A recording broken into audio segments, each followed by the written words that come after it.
27 RE Adi Putro.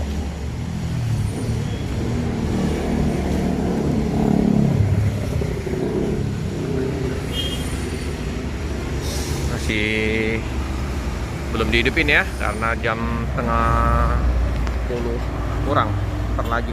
Kayak penumpangnya sepi ya, belum ramai.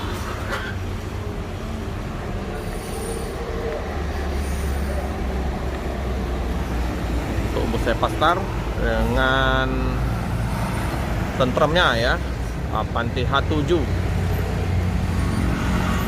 Padang Palembang.